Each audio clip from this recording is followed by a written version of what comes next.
Bonjour, vous êtes bien chez Inconsciente, le podcast qui parle d'hypnose humaniste, ericksonienne, de PNL et de développement personnel.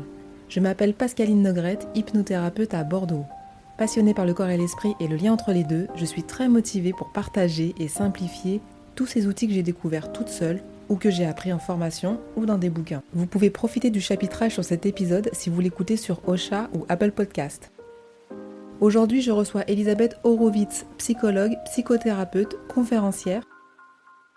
Elisabeth Horowitz s'est depuis plus de 20 ans spécialisée en analyse du roman familial dans le cadre de thérapies brèves orientées vers les solutions. Elle est l'auteure de nombreux livres, dont Chronogénéalogie, dont nous allons parler aujourd'hui. Bonjour Elisabeth Horowitz. Bonjour et merci de me recevoir pour cette émission. Merci d'avoir accepté l'invitation parce que c'est un sujet qui me tient vraiment très très à cœur. Comme je vous le montrais hors caméra, comme on dit, je lis, je dévore vos livres qui sont vraiment une source inspirante pour moi. On a convenu de rester centré sur la chronogénéalogie. Oui. Parce que vous m'avez dit qu'effectivement, le transgénérationnel était très vaste. Donc, je voulais vous demander tout d'abord une définition assez simple du transgénérationnel pour vous. Alors, le transgénérationnel, eh bien, en fait, ce sont toutes les influences qui nous viennent des générations précédentes. Alors, c'est bien sûr la génération de nos parents, mais aussi la génération au-dessus, la génération de nos grands-parents, voire éventuellement la génération de nos arrière-grands-parents. Donc, c'est à peu près une centaine d'années avant soi, vous voyez. Donc, on peut remonter, je dirais, sans faire vraiment de grandes recherches généalogiques, on peut remonter donc 3-4 générations avant soi pour avoir un tableau assez complet de la branche maternelle et de la branche paternelle et d'arriver à reconstituer la trajectoire, enfin les trajectoires de nos ascendants. Et ce, un petit peu à tous les niveaux, au niveau concret, c'est-à-dire matériel, où est-ce qu'ils ont vécu, quels ont été les métiers exercés, l'argent dont ils disposaient, la classe sociale à laquelle ils appartenaient, mais aussi leur trajectoire sentimentale, leur trajectoire intellectuelle. Vous voyez, donc il y a énormément d'éléments en fait. Et je dirais que le transgénérationnel, c'est ça, c'est partir à la découverte de cette influence en fait invisible, je dirais, puisque même il y a certaines personnes, certains membres de la famille que nous n'avons jamais rencontrés, que nous n'avons pas connus, mais dont la trajectoire, parfois traumatique d'ailleurs, peut nous influencer. Est-ce que vous avez déjà rencontré des personnes ou des situations où il n'y a rien de significatif dans l'arbre généalogique? Alors, rien de significatif, non, parce qu'il y a toujours beaucoup d'événements, en fait. Même nous, dans notre propre vie, vous voyez, en quelques années, il se passe quand même énormément de choses au niveau personnel. Donc, je dirais que rien de significatif, non, parce qu'il y a toujours beaucoup d'événements qui traversent la vie de chacun d'entre nous et a fortiori celle de nos ascendants. Mais je dirais par contre que nous n'en savons pas grand-chose parce que généralement, c'est pas qu'il se passe rien, mais c'est que nos ascendants ne parlent pas en fait. En général, je dirais, nous savons très peu de choses sur l'histoire de notre famille, parce que même si nous avons passé 10, 15, 20 ans auprès de nos parents et de nos grands-parents, eh bien, on parle toujours de sujets relativement communs, la météo, la politique. Généralement, vous voyez, de sujets qui sont extérieurs et qui ne vont pas faire polémique. Donc, on va éviter les émotions fortes, on va éviter, bien sûr, les secrets, parce qu'il y en a beaucoup là aussi. Donc, on va éviter de parler des traumas, ce qui explique que finalement, c'est pas qu'il se passe rien, mais c'est que nous n'en savons rien en fait. Alors, pour deux raisons. D'abord, parce que nos parents et nos grands-parents ne parlent pas. Il y a même des familles où vraiment il faut extirper les informations. Il y a comme une loi du silence. Et en général, très peu d'informations qui circulent et aussi une atmosphère assez pesante. Ça, c'est aussi le signe qu'il peut exister des secrets. Et puis, il y a le fait que nous aussi, par timidité, nous n'osons pas poser de questions. Voyez, il y a peut-être des sujets qui nous intriguent. On aimerait bien savoir comment nos parents se sont rencontrés, où ont habité nos grands-parents, qu'est-ce qu'ils gagnaient comme salaire, voilà, quels ont été leurs amis, quelle a été leur vie finalement. Et finalement, on en sait très peu. On sait très peu de choses sur ce qui s'est passé avant soi. Donc, j'invite, et là aussi c'est très important, chaque personne qui nous écoute à faire une petite enquête. Parce que l'enquête familiale, bon, c'est un sujet en soi, mais Je dirais que faire cette enquête familiale, c'est tant que les personnes sont vivantes, en plus pour les personnes âgées, nos grands-parents, etc. Tout à C'est fait. très important d'aller les voir seul à seul, avec un questionnaire au début qui est assez, je dirais, assez superficiel, vous voyez, pour avoir confirmation des dates, des prénoms, des métiers. Et petit à petit, entrer dans les confidences, en fait. Voilà, petit à petit, à l'aide de photos, à l'aide d'un questionnaire, aller plus loin. Et vous êtes à peu près sûr d'aller recueillir des informations que personne ne connaît. Peut-être même que vos frères et sœurs ignorent, peut-être même que vos parents ignorent. Chaque personne, chaque membre de la famille détient des informations que les autres ignorent et inversement. C'est pour ça que l'information est partagée et disséminée entre tous. Vous voyez, en fonction de la place que l'on occupe, en fonction de l'âge que l'on a, de qui on a pu côtoyer ou non quand on était enfant, des conversations qu'on a pu entendre à l'improviste aussi. Donc, chaque cas est vraiment particulier. En fait, ce qui est important, c'est d'aller à la pêche de ces informations, d'aller rencontrer les oncles et tantes, le cousinage, même nos frères et sœurs qui parfois en savent davantage que soi sur certains sujets, surtout s'ils sont plus âgés, les grands-parents, les frères et sœurs des grands-parents, et également le cercle élargi, c'est-à-dire les amis intimes de la famille, les employés de maison lorsqu'il y en a eu, les médecins de famille, les coiffeurs, les jardiniers, les collègues de travail, les voisins, des personnes qui n'ont pas de lien de sang, mais qui ont gravité très près de notre famille et qui sont les détenteurs parfois de confidences, voire même de secrets. C'est un peu un puzzle parce que il n'y a pas une seule personne qui détient la vérité, il y a une information qui est partagée entre tous. Et c'est pour ça donc il va falloir aller interroger, si on peut, seul à seul, en terrain neutre, en apportant un petit cadeau au préalable, parce que si vous souhaitez recevoir des informations, il faut donner quelque chose, c'est quand même un échange. Petit à petit, vous voyez, même plusieurs rendez-vous, et vous allez apprendre énormément de choses. Vous pouvez apprendre en une après-midi plus d'informations que vous n'en avez jamais appris en plusieurs années auprès de vos parents, vous voyez, par exemple. Il suffit presque d'orienter habilement la conversation pour aller sur des Alors, choses. oui, il y a des techniques, en fait. Il y a des techniques.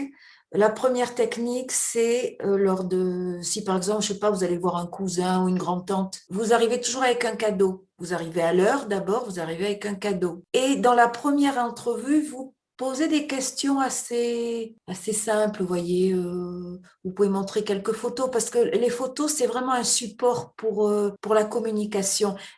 Les membres de votre famille vont plus en dire devant une photo que face à une question orale, voilà, qui n'a pas de support. Et puis après, si vous allez voir les personnes 2 ou 3 fois, mais petit à petit, on va vous faire des confidences, inévitablement. Si vous êtes correct, si vous sentez que vous n'allez pas trop loin, et puis parfois, pour les personnes que vous allez rencontrer, c'est la première opportunité d'être De donner le sincère. secret, ouais, d'être sincère et de pouvoir dire ce qu'on De a sur le donner le cœur. secret, parce que quelquefois, personne ne s'était intéressé à eux non plus. C'est quand même quelque chose qui prend énormément de temps. J'ai beaucoup de gens autour de moi qui me disent: «Oh là là, mais c'est quand même un travail énorme». Et je vois que dans vos livres, vous parlez souvent de généalogie express. Oui, parce que pour moi, c'est pas si long en fait. Parce que regardez, que si vous, par exemple, vous dites, dans les 2, 3 mois à venir, je vais aller interroger le maximum de personnes. Je leur envoie une lettre au préalable. Si je peux pas aller les visiter, je leur envoie un courrier avec quelques questions. Vous voyez, c'est pas si compliqué finalement. Puis il y a peut-être des personnes qui habitent à côté de chez vous, que vous pouvez les rencontrer un après-midi. Je crois que c'est pas si compliqué. On s'en fait tout un monde, mais finalement, il suffit de le vouloir. Pour amorcer les choses et que ça se fasse naturellement. Oui. Voilà, vous dites, pendant quelques semaines, je me dédie à ça, puis peut-être que, oui, au bout d'un trimestre, je vais avoir énormément, vous allez avoir énormément d'informations. Et ce que je conseille quand vous sortez de rendez-vous avec votre famille, c'est de noter ce qu'on vous a dit tout de suite, parce qu'il y a beaucoup d'informations qui risquent de se perdre. Vous savez, on retient pas tout. Et il y a des détails, de manière à, par exemple, retracer la trajectoire des membres de votre famille. Par exemple, depuis les grands-parents, ça peut être un objectif. Voilà, depuis le moment de leur naissance, qu'est-ce qui s'est passé, quels sont les événements qui se sont succédés. En fait, le but, c'est de retracer chronologiquement les événements, les grands événements familiaux, depuis les grands-parents au moins. Voilà, parce que ça commence là. En fait, ça commence au moins aux grands-parents parce que la façon dont nos parents se sont relationnés avec nous, dépend en fait de la façon dont les grands-parents les avaient traités, bien évidemment. C'est-à-dire que si vos grands-parents étaient agressifs, étaient maltraitants, étaient indifférents, étaient, ou à contrario, possessifs, etc., ça va imprimer inévitablement la psyché et puis le comportement de votre père ou de votre mère. Et par effet rebond, il y a certaines choses qui vont se transmettre, se répéter. Il y a un quota d'amour que vos parents ne pourront pas vous donner parce qu'eux-mêmes ont été victimes, en fait, de l'éducation transmise ou la maltraitance transmise par vos grands-parents. C'est un exemple, bien sûr. On ne peut pas comprendre, en fait, nos parents si on ne comprend pas la génération des grands-parents. C'est vraiment la génération clé. Effectivement, oui. Très compliqué quand on n'a pas connu ses grands-parents et qu'ils sont tous décédés. Du coup, on peut peut-être avoir comme vous disiez, des informations qui viennent des frères et sœurs, des cousins, Oui. des amis. Et comme je le disais tout à l'heure, il faut arriver avec des questions précises en fait. Parce que si vous vous demandez, bon, qu'est-ce qui s'est passé? Non, qu'est-ce qui s'est passé en telle année? Tu avais tel âge? Où est-ce que vous habitiez? Plus les questions sont précises, plus les réponses peuvent être précises aussi. Ouais. Si on se concentre sur la chronogénéalogie, qu'est-ce que c'est? Alors, la chronogénéalogie, c'est une branche donc, de la psychogénéalogie qui va s'intéresser plus particulièrement aux dates de naissance, aux dates de mariage, aux dates de décès, parce que ce sont des dates, en fait, qui vont être associées, en fait, aux événements importants dans notre famille. Et il n'y a pas seulement les dates, il y a aussi les âges, parce qu'il y a des âges marqueurs. Alors, ces âges marqueurs, eh bien, je prends un exemple. Bon, vous avez 25 ans lorsque vous vous mariez, ça devient un âge marqueur. Vous avez 35 ans lorsque vous divorcez, ça devient un âge marqueur pour les générations suivantes. Parce que on s'aperçoit que l'inconscient familial, en fait, travaille avec les nombres, travaille avec les dates, travaille avec les âges. Lorsqu'on arrive à un âge marqueur, eh bien, il y a souvent le déclenchement d'événements, de situations particulières. Je vais prendre un autre exemple. Imaginez que votre père est décédé à 39 ans. Bon, ben, vous, quand vous allez arriver à 39 ans, soit vous pouvez avoir un problème de santé, alors par imitation ou par désir de le sauver a posteriori, donc c'est un peu un phénomène de répétition, mais vous pouvez aussi avoir un changement de vie complet, au même âge. Vous pouvez aussi avoir quelque chose de très très heureux au même âge, ça peut être compensatoire. Vous pouvez être sûr que lorsque vous arrivez à un âge marqueur, là, il y a des événements clés qui vont se mettre en place. Parce que l'âge est le principal réactivateur du passé familial. Et ça a été démontré, alors surtout en ce qui concerne les maladies, parce qu'aux États-Unis, donc il y a une médecin dans les années 50, je crois que c'était à Chicago, une médecin qui s'appelle Joséphine Hilgard, qui était un peu spécialisée dans l'hypnose aussi, et que son mari était même largement spécialisé dans l'hypnose. Et elle a démontré statistiquement donc, que les personnes qui étaient hospitalisées n'étaient pas hospitalisées, on va dire, au hasard, mais elles atteignaient un âge marqueur. Donc, il y avait un syndrome anniversaire, en fait. Donc, soit qu'elles atteignaient l'âge qu'avait un de leurs parents au moment du décès, soit qu'un des parents avait été lui-même hospitalisé, soit qu'un de leurs enfants atteignait un âge qui avait été douloureux pour eux dans l'enfance ou l'adolescence. Vous voyez, ça marche dans les deux sens. Dans le sens des ascendants vers soi, mais ça peut marcher aussi dans le sens des descendants vers soi, lorsqu'ils atteignent un âge important. Donc, ces statistiques, en fait, qu'elle a fait au milieu des années 50, démontraient l'influence du transgénérationnel au niveau psychosomatique. Donc, on ne fait pas une crise cardiaque n'importe quand, on n'est pas hospitalisé non plus à n'importe quelle date. C'est objectif. Voilà. Puis nous, on le constate aussi tous les jours en séance de psychogénéalogie, quand on s'aperçoit que, ah bah oui, tiens, vous avez eu tel problème de santé à telle époque, et ça correspondait donc à un âge particulier que vous atteignez à ce moment-là, et qui semble réactiver justement ce passé familial. Donc oui, les dates et les âges, c'est vraiment un élément, je trouve, fondamental. D'ailleurs, j'ai consacré un ouvrage il y a quelques années qui s'appelle Chronogénéalogie, pour démontrer donc en 150 ou 200 pages toute l'importance en fait de ces âges et de ces âges marqueurs. Alors, en ce qui concerne les dates, lorsque vous montez votre arbre généalogique, vous pourrez peut-être constater que votre propre date de naissance, jour et mois, était peut-être déjà inscrite dans l'histoire de votre famille. Je prends un exemple. Imaginons que vous êtes né un 12 avril. En montant l'arbre généalogique, vous voyez que le 12 avril, tiens, c'était la date de mariage de vos grands-parents. Vous allez vous dire, est-ce que c'est un hasard ou pas? Bon, nous, bien sûr, en tant que psychogénéalogiste, on va dire que ce n'est pas un hasard et qu'il y a une volonté, il y a un désir de l'arbre généalogique de réactiver cette date, en fait. Alors, pour quelle raison? Eh bien, souvent, une date serait active parce qu'un événement était mal fondé. Vous voyez, si par exemple le mariage des grands-parents n'était pas un mariage d'amour, c'était un mariage arrangé, bon, c'était peut-être un mariage de convenance, on n'a pas pu divorcer, c'était pas forcément le choix des conjoints, ils étaient peut-être amoureux de quelqu'un d'autre. On va essayer de refonder le couple a posteriori. Alors, on ne peut pas remplacer les personnes, mais on va réutiliser la date de mariage qui va se transformer en date de naissance, tout simplement pour refonder a posteriori l'union qui est en fait une union qui est à la base quand même de notre histoire. Donc, on a tout intérêt à quelque part la refonder, à essayer en fait, je dirais, de l'arranger a posteriori. Et donc, c'est une façon de reprendre des événements traumatiques qui se sont passés en essayant de les réélaborer. Et c'est pour ça que la date va ressurgir, en fait.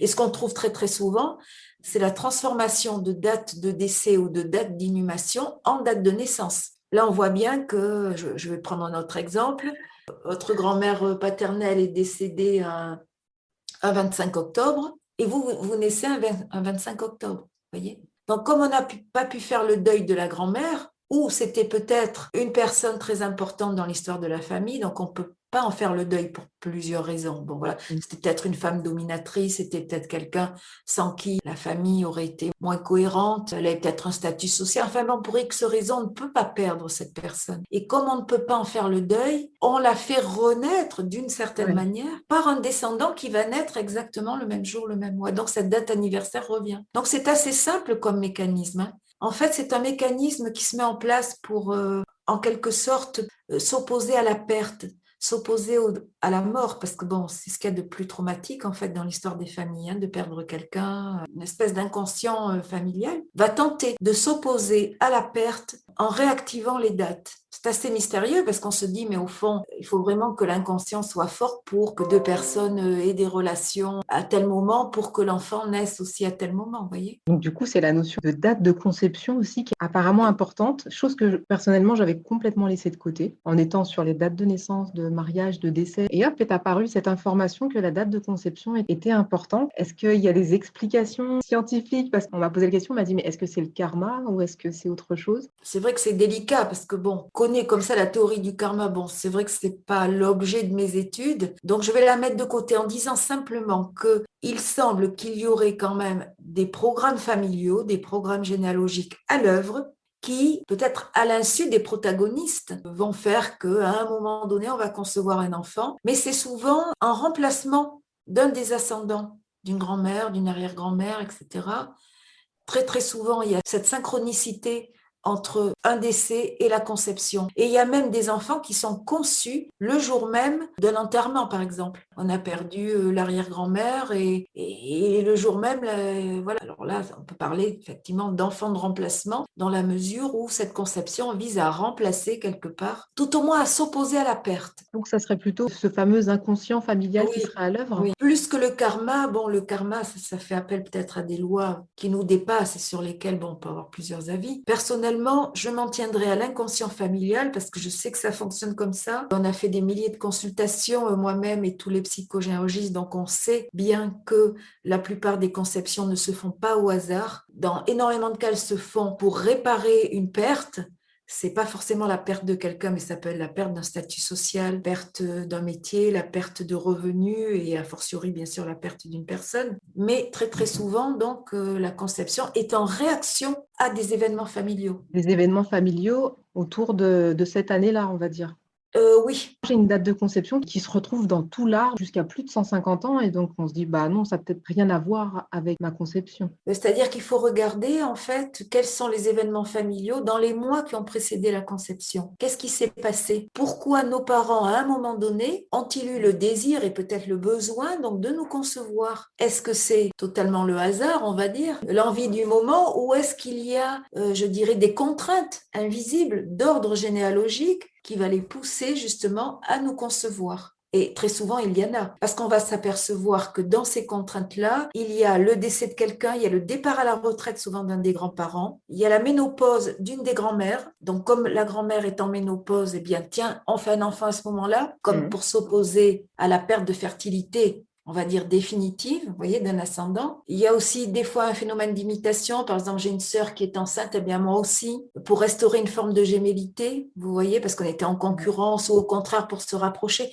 Il y a tellement de raisons. Ça peut être un éloignement, ça peut être un rapprochement, ça peut être tout événement qui se passe à l'intérieur de la cellule familiale et ça peut être lié aussi à des variables dans le capital affectif. On a tous un certain capital affectif, même en ce moment, si on prend là le moment T, on a un certain nombre de familiers qui peuvent s'occuper de soi, on a peut-être un conjoint, on a encore des grands-parents, on a un cousinage, on a un certain quantum d'affection. Mais si, par exemple, ce quantum d'affection est entamé à un moment donné, eh bien, on peut avoir une réaction. Et dans ces réactions, on peut aussi avoir le désir de faire un enfant. Je prends un exemple. Imaginons, j'ai une sœur de qui je suis très proche.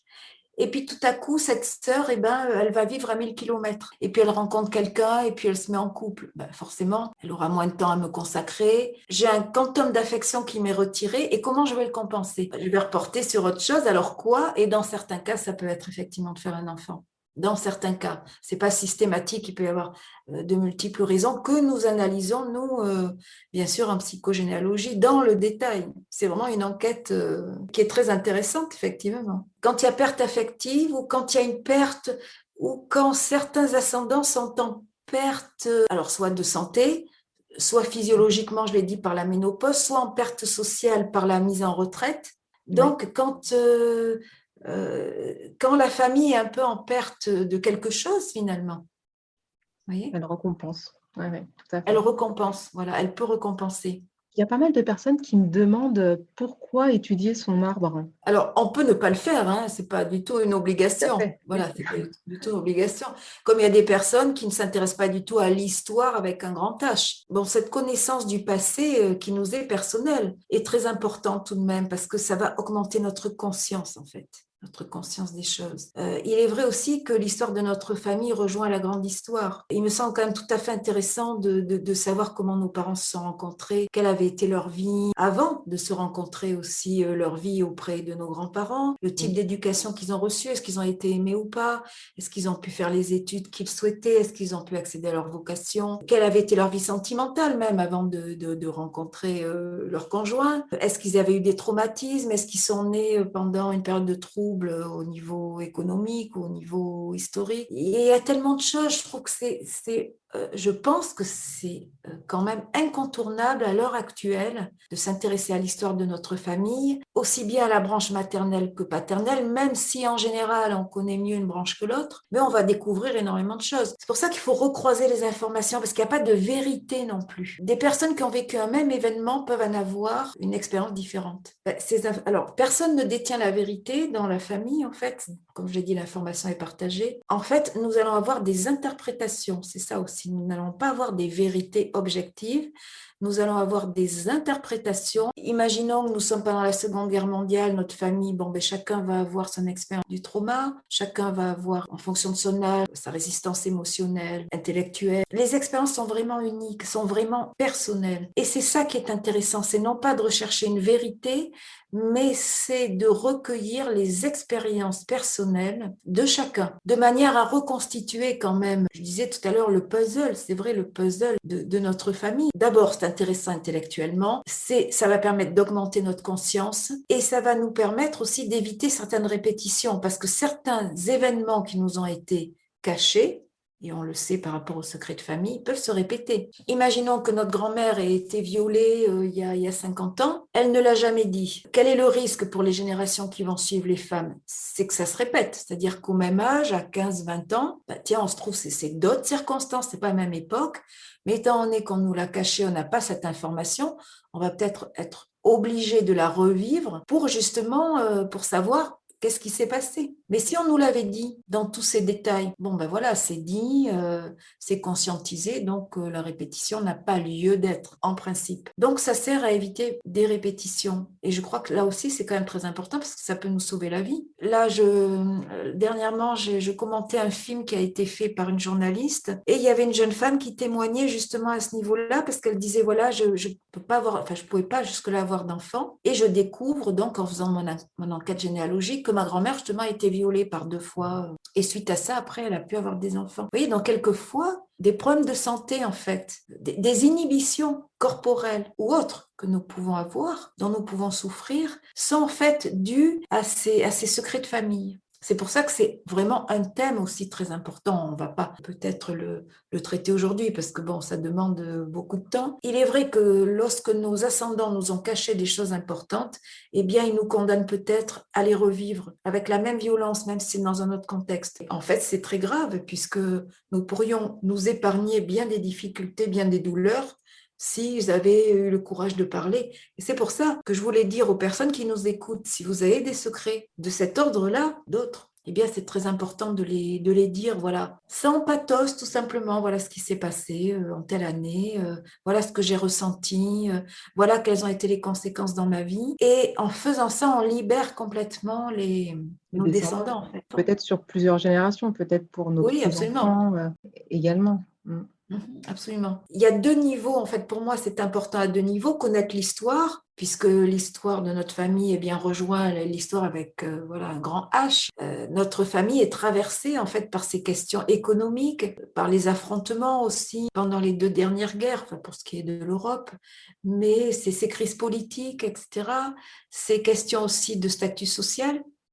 D'appartenance en fait aux classes sociales, ça aussi c'est très très important. Voilà, donc notre famille est traversée par tout ça. Et quand on le sait, eh bien, d'abord ça, comme je disais, ça augmente vraiment notre conscience, nos connaissances. Donc c'est nos connaissances qui augmentent notre conscience.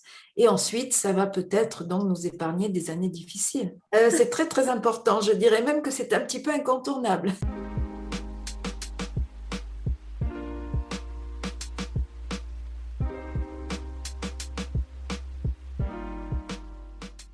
Alors moi, je fais beaucoup de recherches pour ma famille et puis pour mes patients, mais il y a des gens qui ont peur pour moi, en fait, ou qui me disent peut-être que ça va réveiller quelque chose et qu'il vaudrait mieux que ça reste caché, en fait. Qu'est-ce que vous en pensez de ça? Ça peut être peut-être pas dangereux, mais ça peut être douloureux. Voilà, je vais utiliser un autre mot. Ça peut être douloureux lorsqu'on découvre non pas que nos ascendants ont été victimes, mais qu'ils ont été coupables de certaines choses. Parce que je parlais tout à l'heure vous voyez, je parlais tout à l'heure, par exemple, bon, la grand-mère qui a été victime d'un viol. Mais par exemple, un de nos grands-parents est peut-être lui l'auteur d'un viol, et peut-être l'auteur d'abus sexuels, et peut-être l'auteur d'inceste, et peut-être l'auteur de malversations financières, et peut-être l'auteur de trahison, et peut-être quelqu'un qui est parti en laissant sa femme et ses enfants. Vous voyez, c'est douloureux, je crois, lorsqu'on découvre que nos ascendants directs ont commis des crimes, entre guillemets, des abandons, des violences, ça peut être des vols, ça peut être des assassinats, ça peut être des transgressions, ça peut être l'homosexualité. Enfin, ils ont eu peut-être des enfants illégitimes, ils avaient peut-être une double vie, ils avaient peut-être des maîtresses, des amants, ça c'est très courant, on n'a pas parlé des secrets concernant la vie sentimentale. Il y a beaucoup de double vie, il y a beaucoup de liaisons qui ont été cachées, quelquefois avec des filiations. En ce moment, en plus, les secrets sur la filiation, c'est beaucoup à la procréation médicalement assistée, aussi. Il y a beaucoup d'enfants qui naissent sans savoir qui est leur géniteur. C'est extrêmement grave, je trouve, qu'ils ne puissent pas remonter, donc, parce que le donneur de sperme a lui-même peut-être des enfants, peut-être déjà une famille, donc on a des demi-frères et sœurs. S'il a donné son sperme plusieurs fois, on a des demi-frères et sœurs qu'on ignore. Ça peut nous mener à l'inceste si on rencontre nos demi-frères et sœurs sans pouvoir les identifier. Mais il y a énormément de secrets. Ce qui est douloureux, oui, c'est d'apprendre tout ça dans un premier temps. Entendons-nous, dans un premier temps. Une fois que émotionnellement, on est moins stressé et que, à force d'y penser et d'analyser la situation voilà, sous divers angles, eh bien, ce sera d'autant moins douloureux. Justement, après, peut-être que ça va éviter que les situations se répètent aussi. Donc voilà, c'est dans ce sens-là plutôt. D'accord, donc il n'y a pas de cas où, en révélant un secret… J'ai eu un cas, c'était une maman qui avait abandonné son enfant et elle avait eu un autre enfant après. Voilà, un enfant, elle s'était mariée, elle avait eu un autre enfant. Et quand le premier enfant qu'elle avait eu l'a retrouvé, eh bien, ça a posé des problèmes à l'enfant légitime qu'elle avait eu après. Là, quand on découvre qu'il y avait déjà des enfants qui ont été cachés, oui, ça peut mettre en danger, là. Parce qu'en fait, c'est toute la fratrie qu'on redécouvre. On se pensait le premier enfant, né le second. Oui. On perd une place qui est importante. Alors, il y a un décalage, effectivement, dans Ouais. l'ordre de naissance. Et puis, on ignore qui avait été le premier amant ou mari de la mère. C'est tout un pan de la vie qui a été caché. On peut le rechercher aussi inconsciemment. Tout ce qui a trait à la filiation, je pense que c'est quand même bouleversant, plus que le reste. Mm. Parce que tout à coup, on découvre que nos frères et sœurs sont peut-être que nos demi-frères et sœurs, que peut-être notre père avait une double vie, que peut-être il y a des enfants cachés, peut-être que voilà, on a une demi-sœur, un demi-frère dont on ignore l'existence, qu'on a rencontré sans le savoir ou qu'on a croisé sans le savoir. Et puis peut-être que notre mère avait abandonné un enfant à l'assistance publique avant nous. Vous voyez, il y a tellement de choses. Peut-être qu'on avait un jumeau qui était mort à la naissance. Ou peut-être qu'on a été conçu après un enfant qui est mort-né et donc on est enfant de remplacement. Ou peut-être qu'on a hérité du prénom de la maîtresse de notre père. Il y a tellement de choses.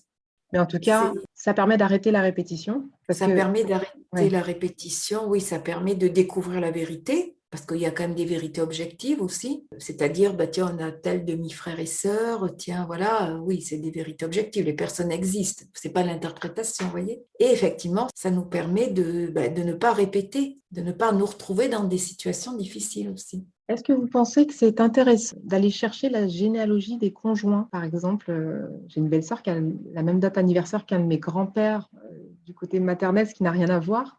Est-ce que vous pensez qu'il y a une incidence là? Ah oui, oui, je pense tout à fait. Alors effectivement, il n'y a pas que les descendants en ligne directe, il y a aussi tous les conjoints. De toute façon, les conjoints, à partir du moment où on vit ensemble, il y a un pacte, il y a un mariage, ça y est, ils sont intégrés à l'arbre, ils font partie de l'arbre. Et c'est là où on s'aperçoit que les conjoints ne sont pas choisis au hasard.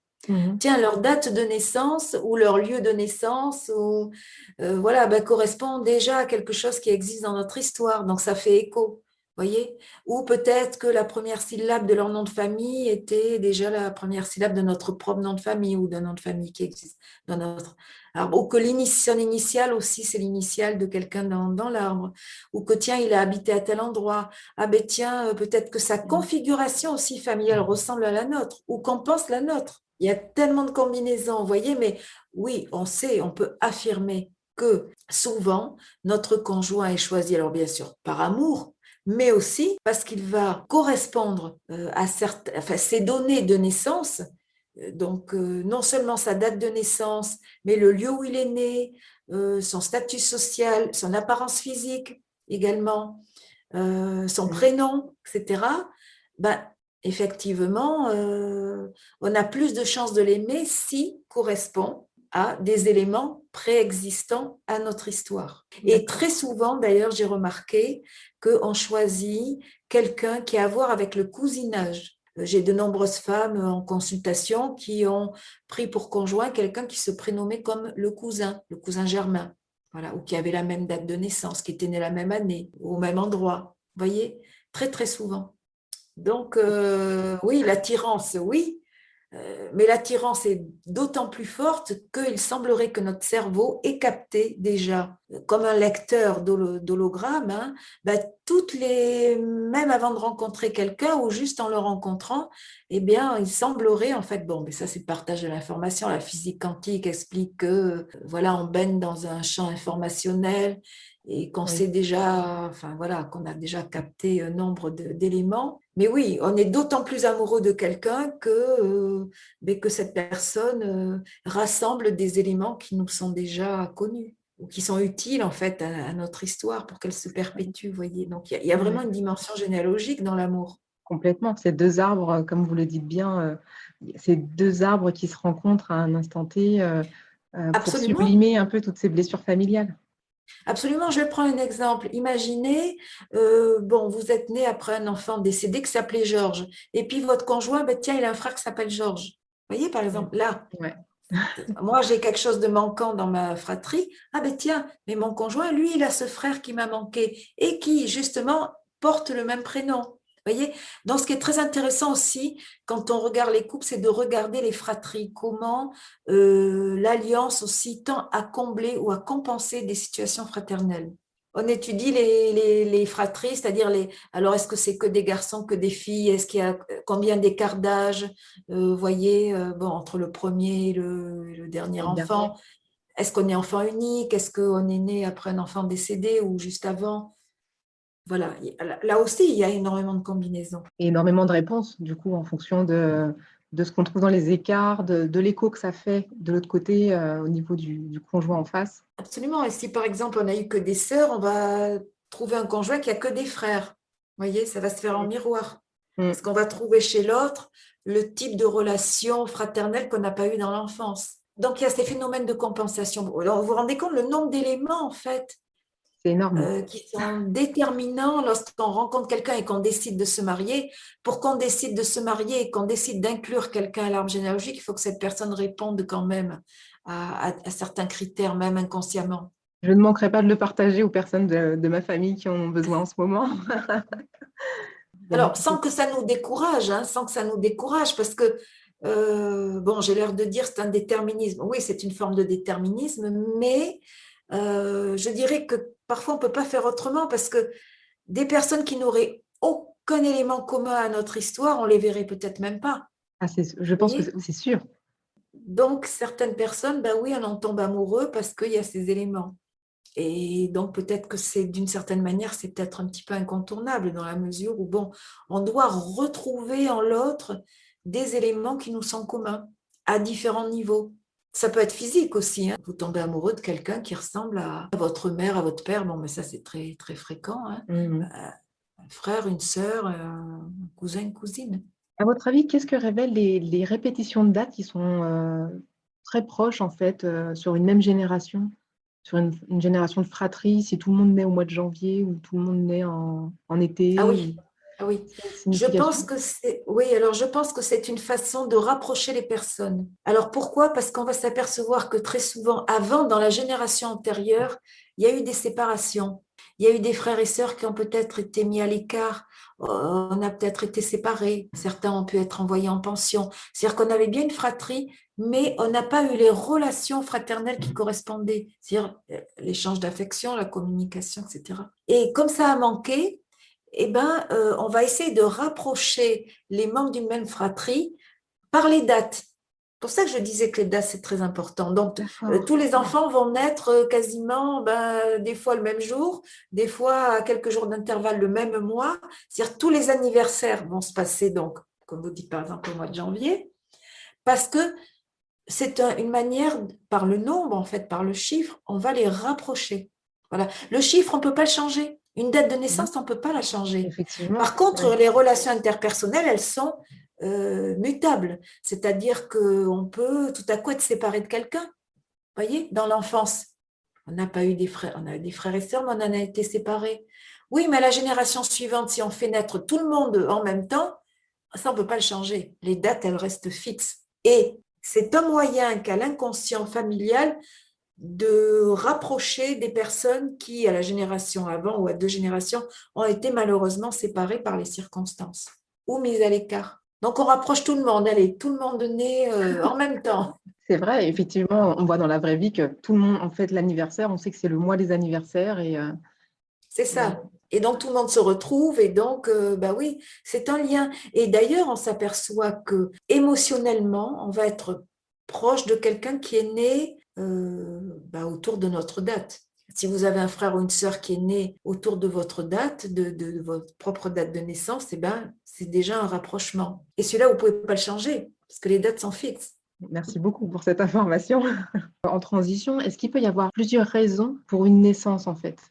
Que ce soit dans les deux arbres différents, est-ce qu'il peut y avoir une raison d'un côté pour rapprocher les enfants, pour parler d'une fratrie qui était distendue pour les rapprocher, et puis d'un côté, ça pourrait être un inceste ou un viol ou un autre traumatisme. Est-ce que c'est possible? Ah oui, c'est-à-dire que les conjoints, deux personnes donc, qui conçoivent un enfant, peuvent le faire pour des raisons différentes. Oui, pour des événements, pour rappeler des événements complètement différents. Ah oui, ah oui, oui, oui. D'accord. Oui, pour compenser des événements. Je veux prendre un exemple. c'est un monsieur, donc, enfin une dame, donc, qui s'apprête à avoir un enfant, qui décide d'avoir un enfant. Pourquoi il le décide pour eux? Bon, ben voilà, c'est le bon moment, c'est l'amour, voilà, ben pourquoi pas. Ah oui, mais on s'aperçoit que son père à lui, tiens, ben le mois dernier, il est parti en retraite.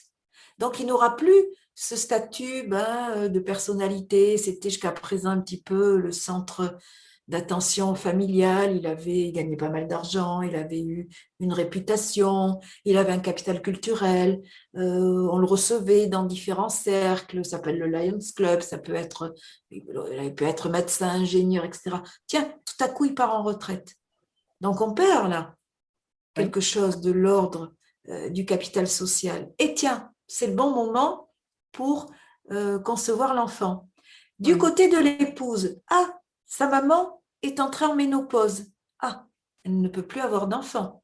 Jusqu'à présent, elle aurait pu, mais là, non, c'est fini. Donc là, on va prendre le relais en quelque sorte. Ah ben tiens, là aussi, c'est le bon moment pour avoir un enfant. Vous voyez? Donc, ça peut répondre à différentes pressions généalogiques qu'on ne voit pas et auxquelles on ne pense pas forcément d'ailleurs. Mais ça peut être aussi un autre cas. Par exemple, l'épouse a une sœur qui découvre, tiens, que tout d'un coup, elle ne peut pas avoir d'enfant. Ah, mais je vais le faire à sa place. Tiens, moi, là, je vais concevoir un enfant. Mais je vais le faire à sa place. Vous voyez, donc, quelquefois, ce sont des désirs qui se font par personne interposée. C'est soit pour continuer quelque chose, mais toujours pour s'opposer à une perte ou à la fin d'un cycle. Je pense que ça va faire beaucoup réfléchir les auditeurs. Encore une fois, vous voyez, c'est pas dans le mauvais sens, c'est un constat, c'est tout simplement que ça fonctionne comme ça, que nous ne sommes pas isolés, nous ne sommes pas seuls, nous sommes au centre en fait d'une famille. Et cette famille, elle a vraiment une influence et nous pouvons répondre à ces changements qui interviennent donc justement, et ça on l'a constaté, hein, on peut réagir à tous les événements qui se passent à l'intérieur de la famille, que ce soit une autre naissance, un autre couple de notre famille a un enfant, on peut y réagir. Il y a un mariage tout d'un coup, tiens, ou quelqu'un part dans un autre pays, ou change de continent, ou quelqu'un en revient, hein, ou quelqu'un perd son travail. Tout ça, c'est-à-dire qu'il faut comprendre que nos problèmes ne sont pas personnels. Il faut toujours se dire, tiens, je suis en train de vivre ça, ça me fait souffrir. Est-ce que c'est moi ou est-ce que je suis en train de réagir à des événements qui touchent certaines personnes de ma famille? Je prends un exemple. Si j'ai un oncle qui tout à coup est au chômage, il a moins d'argent, il commence à s'inquiéter, il pourra peut-être plus payer les traites de sa maison. Et tout à coup, je me sens en dépression. Est-ce que c'est moi ou est-ce que je suis en train de ressentir ce stress que un élément familial est en train de se déconstruire? Je peux me poser la question, vous voyez? Donc, toujours, qu'est-ce qui est de l'ordre du personnel et qu'est-ce qui est de l'ordre de la réaction à tous les changements qui peuvent intervenir dans la vie des membres de la famille directe. La famille directe, c'est nos parents, nos oncles et tantes, le cousinage, les grands-parents. Du coup, dans le cas de la dépression, ça peut aller dans un sens ou dans l'autre. Soit on va dans le même sens de dépression, soit on compense et on change de métier soi-même ou on conçoit un enfant. Et comment on peut savoir dans quel sens ça va aller? Alors, soit on peut imiter quelqu'un, c'est-à-dire, Freud le disait, hein, par exemple. Freud, quand il recevait des personnes en consultation qui avaient des problèmes de santé, il leur disait tout de suite, qui cherchez-vous à imiter? C'est-à-dire, est-ce que vous êtes en train, par ce phénomène d'imitation, de reproduire un symptôme ou la maladie d'un membre de votre famille? Ça peut être le mal au ventre de l'oncle, ça peut être un problème au pied du grand-père, ça peut être le problème hépatique de la grand-mère. Donc, qui cherchez-vous à imiter? Il avait déjà compris qu'en fait, la maladie est souvent une imitation et souvent pour sauver un parent a posteriori. C'est-à-dire que même si la personne est décédée, on peut reprendre un symptôme parce que pour l'inconscient, le temps n'existe pas en fait. C'est ça qui est important. C'est-à-dire que, par exemple, votre père est mort d'une crise cardiaque. Bon, vous n'avez pas pu le sauver, les médecins n'ont pas pu le sauver. Mais dans l'inconscient, c'est pas grave, vous cherchez quand même une solution. Et quelle est la solution qui s'offre à vous? C'est vous-même d'avoir des problèmes cardiaques, peut-être au même âge, et peut-être même de décéder au même âge, pour le sauver à lui. Parce que ça, vous l'ignorez, mais votre inconscient se dit, ah oui, mais la manière que j'ai de le sauver, ben, c'est de moi me sacrifier, comme ça il pourra rester en vie. Mais bon, c'est totalement illusoire. Mais c'est quand Oui, même un mécanisme de la psyché, vous voyez. Et ça, d'accord. Freud l'avait compris. Donc il y a ce phénomène d'imitation, puis des fois, ben oui, de reprendre à son compte un symptôme pour dégager un membre de la famille, porter par exemple une dépression. Ça, c'est très courant. Chez les adolescents, par exemple, les adolescents qui sont dépressifs, c'est parce que souvent le père a des problèmes. Le père a des problèmes d'alcool, le père a une double vie, le père est en descension au niveau social, professionnel, il est peut-être même au chômage. Donc, on va porter la dépression des parents ou le mal-être ou les complexes. Les complexes.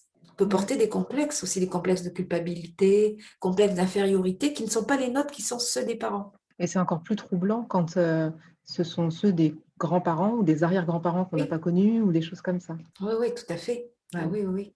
Et oui, ça ne nous appartient pas, mais ça glisse, vous voyez, d'une génération. On ne sait pas vraiment d'où ça vient, on a un sentiment diffus de malaise. On ne sait pas, tiens, d'où vient vraiment cette dépression, ce sentiment de culpabilité ou ce sentiment de honte ou Mhm. ce sentiment d'infériorité. On les porte sans s'apercevoir qu'en fait, nous n'en sommes pas les propriétaires. Est-ce que vous avez un autre message à adresser aux auditeurs sur la chronogénéalogie, sur... Alors, le message que j'aurais à adresser, c'est que c'est surtout aux personnes qui ont des problèmes de santé, parce que là, c'est l'urgence. En règle générale, lorsqu'il n'y a aucune urgence, qu'on n'a pas de problème particulier, personne ne va nous pousser à nous intéresser à notre famille. Bon, C'est sauf vrai. par curiosité ou par désir d'augmenter notre niveau de conscience. Mais par contre, il y a quand même une situation où il est urgent de s'intéresser à l'histoire familiale, c'est lorsqu'on a des problèmes de santé, des symptômes récurrents, lorsque même le pronostic vital est engagé. Hein, Mm. c'est-à-dire lorsqu'on a un cancer, lorsqu'on a voilà, quelque chose de grave, une leucémie, problème cardiaque, etc. Là, c'est très, très important. Tout de suite, on doit se dire quel âge est-ce que je suis en train d'atteindre et est-ce qu'à cet âge-là, il y a eu, est-ce que c'est un âge marqueur, est-ce qu'à cet âge-là, il y a eu vraiment des traumas, est-ce qu'il y a eu des personnes qui sont décédées à cet âge-là, est-ce que je suis en train de répéter quelque chose, de reprendre un symptôme à mon compte. Là, c'est très important. C'est Mhm. très important de faire des liens et de se dégager du passé familial. Alors après, il ne s'agit pas seulement de l'analyser, mais aussi je donne des actes symboliques à faire. Hein. Bon, ça, ce sera le sujet d'une autre émission. Comprendre un mécanisme, ça peut nous permettre de guérir, mais ce n'est pas toujours suffisant. Donc là, après, il y a les actes symboliques, poser des actes justement pour se dégager de ces influences. Mais s'il y a un message, c'est celui-là. Si vous avez un problème de santé préoccupant, tout de suite, tournez-vous vers la généalogie. Regardez ce qui s'est passé pour vos parents au même âge, votre mère, votre père, vos grands-parents. Voilà, c'est fondamental. Et je rajouterai, ne vous faites pas hospitaliser dans les mêmes hôpitaux que eux, surtout s'ils y sont décédés. Oui. Je rajouterai, n'allez pas voir les mêmes médecins, parce que là aussi, et n'allez pas vous faire traiter par des médecins qui ont un nom de famille qui ressemble à certains patronymes de votre histoire. Parce que là aussi, Sinon, on joue la répétition d'une certaine façon. oui. Et quelquefois, je vais même aller plus loin. On sait en psychanalyse que le nom de certains médicaments peut rappeler, de par les syllabes, certains noms qui existent dans la famille ou certains traumas. Vous voyez, ça va assez loin quand même. Hein. Mais ça, c'est Freud qui avait insisté aussi sur la phonétique, le langage, la phonétique, le nom des médicaments, le nom des médecins, le nom des hôpitaux. Est-ce que ça vous rappelle quelque chose? Mm. Est-ce que ça fait écho à votre histoire? Donc oui, il y a mille questions à se poser, mais c'est quand même Ouais. très intéressant aussi. Voilà, c'était mon message pour les auditeurs. Sinon, eh ben, c'est quand on veut. On n'est pas obligé à la minute près Non, bien de... sûr. Mais bon, quand il y a le pronostic vital qui est engagé, c'est vrai que c'est Ah intéressant. oui. Et ça peut être aussi dans l'autre sens. Ça peut être... Vous voyez, j'ai une dame aussi qui avait un cancer au sein. On regardait son histoire, mais surtout, elle me dit, vous savez, mon fils a 12 ans. Et moi, quand j'avais 12 ans, mes parents ont divorcé. Donc, j'étais très, très blessée. J'ai plus vu mon père du jour au lendemain. Ça a été une grosse perte. Et je pense que là, j'étais traumatisée, même si à l'époque, je n'ai pas pu le... Voilà, je pense que j'ai somatisé. Et vous voyez, la maladie se déclare quand son propre enfant a atteint l'âge qu'elle avait au moment du trauma. Ouais. Donc, il faut le voir dans ce sens-là aussi, c'est-à-dire quand nos enfants atteignent un âge qui avait été fragilisant pour nous, parce qu'on avait perdu quelque chose, on avait perdu quelqu'un, il y a beaucoup de familles où il y a eu des divorces. Depuis les années 70, il y a eu une recrudescence des divorces. Donc forcément, il y a des traumas qui sont liés à la séparation, au manque d'amour, etc. Et oui, je pense qu'un certain nombre de cancers qui explosent maintenant sont dus en fait à toute cette première génération qui a divorcé en masse. Et les personnes ont perdu lors de leur adolescence ces repères affectifs en fait. Et quand leurs propres enfants atteignent cet âge, il y a le renvoi, c'est comme un miroir. L'importance de l'âge, puisque l'âge renvoie, j'ai dit que l'âge était vraiment le principal activateur du passé familial. Et aussi dans le sens de nos enfants vers nous, en préventif. Et j'ai même vu des familles où on faisait de nombreux enfants pour éviter justement cet âge marqueur. Imaginons, quand j'avais 10 ans, mes parents ont divorcé. Ça a été très grave. Bon, j'ai surmonté la dépression, mais je fais un enfant, il va atteindre 10 ans. Ah oui, mais avant qu'il atteigne 10 ans, j'en fais un second. Je recule le moment d'affronter la problématique. Je peux faire 3 ou 4 enfants comme ça. Ils atteindront tous 10 ans, mais je recule le moment où je devrais être confrontée au trauma, en fait. Ça, je l'ai vu aussi. Est-ce que c'est une façon un peu de noyer l'inconscient, Oui, que ce ne soit pas en ligne directe et que il y en a plusieurs, je noie un peu le problème. Oui, voilà. On essaie de contourner cet âge clé, en fait. Alors qu'en fait, il faut s'y confronter parce que là, justement, c'est le moment d'aller faire une psychanalyse ou autre. Et enfin, tout moins une thérapie et de se dire, oh là là, mon enfant atteint cet âge-là, pour moi, ça a été vraiment cruel, ça m'a totalement déconstruit. Je pleurais tout le temps. Alors, quand on est jeune, on ne peut pas tomber vraiment en dépression parce que la vie suit son cours, on a besoin d'aller à l'école et tout ça. Mais la dépression, elle est quand même là. C'est pour ça que quand c'est le cas, notre enfant atteint cet âge délicat, nous devons nous dire, ah oui, mais là, il faut que je fasse une thérapie. Là, c'est le moment. Il faut que je m'en sorte. Parce que sinon, ça peut être une somatisation, sinon ça peut être une hospitalisation, sinon ça peut être une grosse dépression qui arrive, on ne sait pas d'où elle vient, qui va nous submerger, ou tout à coup on ne dort plus, ou tout à coup on a une paranoïa. Oui, mais la paranoïa, elle n'a pas commencé maintenant, elle a commencé il y a 25 ans, sauf que je ne pouvais pas la traiter, et c'est normal. Ce que vous disiez tout à l'heure, ça me faisait penser au double anniversaire. Double anniversaire où justement, si la personne fait plusieurs enfants pour repousser cette date d'anniversaire, en fait, à chaque enfant qui aura 10 ans va se présenter un nouveau problème ou une nouvelle somatisation. Ça fait un peu double peine aussi, en fait. Oui, j'ai le cas comme ça d'une patiente, ça me fait penser. Son père était mort quand elle avait 8 ans dans un accident de voiture. Donc, elle a fait une première fille, après une deuxième fille, une troisième fille, une quatrième fille. Et c'est quand sa dernière fille a eu 8 ans qu'elle a eu un cancer. Et chaque enfant, en fait, a repoussé un peu le moment, un peu l'échéance de... Voilà. Et oui, mais ça n'empêche pas effectivement qu'il faut quand même affronter le trauma à un moment donné, quoi. Parce que la peine, elle est là. Elle peut se transformer en impuissance sentimentale, elle peut se transformer en impuissance sociale.